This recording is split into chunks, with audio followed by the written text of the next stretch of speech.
Hello,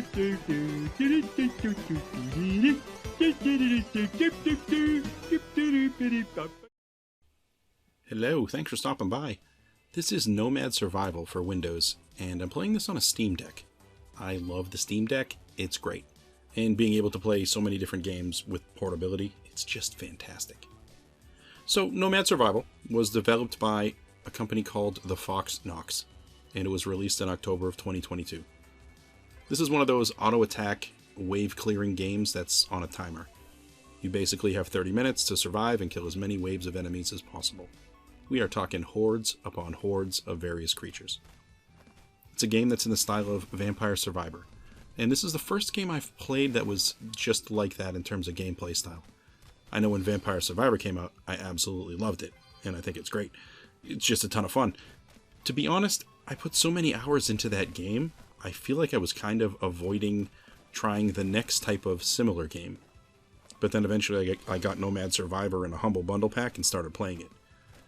If you're not aware of what Humble Bundle is, I encourage you to go to their website. I'm not sponsored, I just love what they do. They sell software and, of course, video games, and they dedicate a certain amount of their proceeds to charity. And you can get some really great deals. I got a whole stack of different games from them at this point, and there's a definite value there. Okay, so back to Nomad Survival. I've heard people describe this type of game as you basically playing a Roomba of sorts. You're traveling around a screen, just wiping out enemies and vacuuming up the experience. As basic as that sounds, it turns out it's a lot of fun. I think with games in this style, and now there are plenty, it comes down to you liking the game type, of course, and then the theming. Whereas Vampire Survivor was around horror, it's like a Castlevania setting, this is more of a medieval setting. But past the setting, of course, you need to have enough weapons, characters, and upgrades to sustain somebody's interest. You're going to need something to achieve, and I think it does well on all of these fronts. You have characters. You got a handful of characters you can select, and they each have their own starting ability. After you pick your character, you can select from a list of versions of that character, which was not something I expected. Each of the versions can seriously affect how you have to play the game. Like, if you choose a character that will never gain health as the level progresses, that can really affect your run. You can also choose a pet to accompany you along the way, and there are going to be upgrades available for that pet as well. You can basically make them stronger and more effective. Then you're going to pick a map, and you're going to be presented with a bunch of different options, and this adjusts how the level is going to operate. Do you want to get more experience, or do you want to increase the difficulty of the bosses?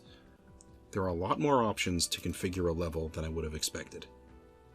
And then you're going to be in the game, and you're running around trying to kill everything. This is not a button masher.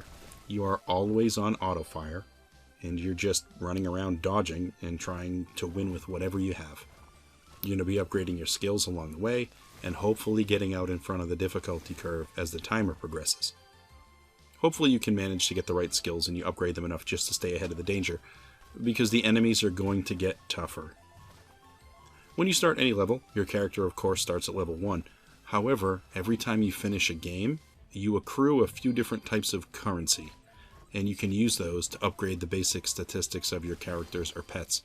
So when you start a new game, your level 1 character is actually going to be stronger. That's something I really like. In terms of the skills that you can acquire, they're going to be broken into 2 basic categories. I guess that would be weapons and abilities. Weapons like you'd imagine, or they're some sort of an offensive type of damage really. It could be a damaging sphere, you could be shooting fireballs or icicles, lightning strikes, that sort of stuff. There is a whole list of skills. I think you can get a total of 18 different offensive skills, and then 20 passive skills. The passive skills would be things like regenerating health or getting a speed boost, maybe higher critical damage, stuff like that. I think the greatest part about all of these different skills, besides the fact that there are so many of them, each of them has a total of 10 levels they can be upgraded, and you can theoretically hold all of the skills at the same time. I was expecting you to be limited to 4 or 5 skills per run, but instead you can actually get all of them. You get to choose a new skill every time you level up, and they are random, so there's no guarantee to what you're going to get.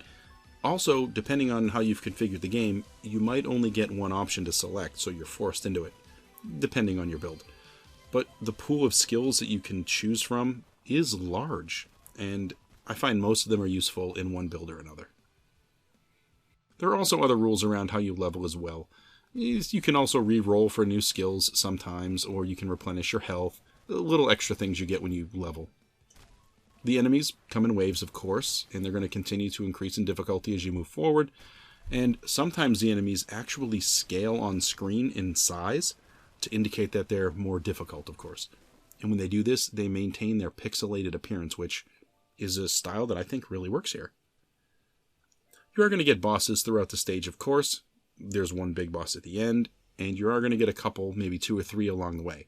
And when those bosses die, they're going to drop a chest. And if you grab the chest, it might have a relic upgrade in it. And that might change a particular skill you have into something that is way bigger than what it started as.